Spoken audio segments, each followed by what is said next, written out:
is one hell of a thing, isn't it? Maybe they don't. Borderline delusional. Yeah, yeah. I've been called delusional my whole And career. so have I, mate. So we're both just two delusional guys. Well, that's fine. And I guess we're going to find out who's the most delusional.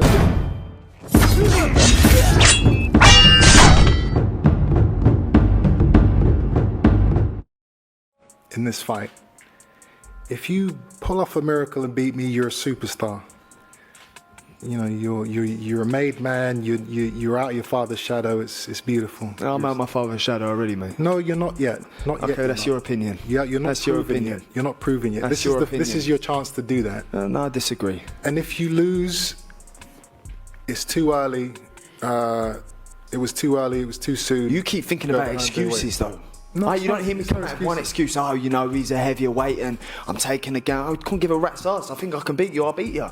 Okay. And forget the weight. Forget everything else, me jumping up 2 weights. If I think I can beat you, I'll beat you. That's why I've taken this fight. Don't hear me going, you know, I'm only going to be 40% because you're two weights heavier. Oh, you know, I'm not going to prepare for this. That's what you keep coming out with. I don't need you to make up excuses for me if you think I'm going to lose. No excuses. What's going on, you guys? Chris Eubank Jr., Conor Benn is official. Had the press conference recently, and yeah, the size difference is pretty apparent when looking at these two guys, even this early on in the fight. I don't understand why Eddie Hearn, this is the second time he sacrificed one of his welterweights to a guy that's much bigger. He did it to Kell Brook years ago with Gennady Golovkin. Yeah, Kell Brook shouldn't have took the fight, but Eddie Hearn shouldn't even offered it to him. If you remember back in that time, it was Chris Eubank Jr. that was looking like he was going to be fighting Golovkin. They said he lost his pen. Next thing he knows, Kell Brook gets the fight. Kell Brook goes up in there with a guy that was much bigger, and we saw what happened.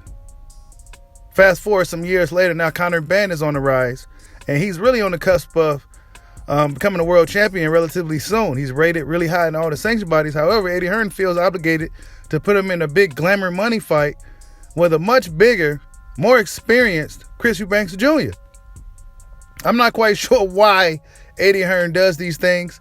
Maybe the politics of UK boxing is just that much different than it is here in America. One would imagine a loss to Chris Eubank Jr., even though it's at a catch weight of 157 pounds or something like that, one would imagine it'll still hurt his stock. One would imagine that the guys in America wouldn't really feel any need to really fight Conor Benn unless he was just some super duper mega star.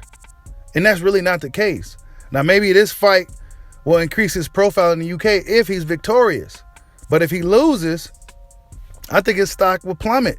Because at the end of the day, even though us hardcore fans realize that this is a smaller man in there with a bigger man, on the surface, it's just going to be a dude just got his ass kicked.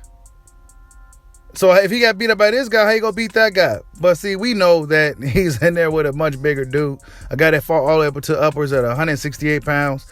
I am not sure why Eddie Hearn tends to do these things. But as you can see, they had a few back and forth words. They're both two delusional dudes, right? They're going to be battling to see who's the most delusional and all this stuff. It's probably going to be a little bit of trash talk between these two guys all the way up until this fight happens. But yeah, man, it's going down, man. Chris Eubank Jr., Conor Benn, they already had their press conference. Both guys are always in shape, so I'm not going to worry about too much of them guys being prepared. They always in shape, so really it's just a matter of if Conor Benn can deal with Chris Eubank Jr., the size difference, the length difference, and will the catch weight affect Chris Eubank Jr.'s performance against the smaller Conor Benn? I guess we'll see. We'll talk about it as the fight develops. Like, subscribe, holla at your boy. Peace out.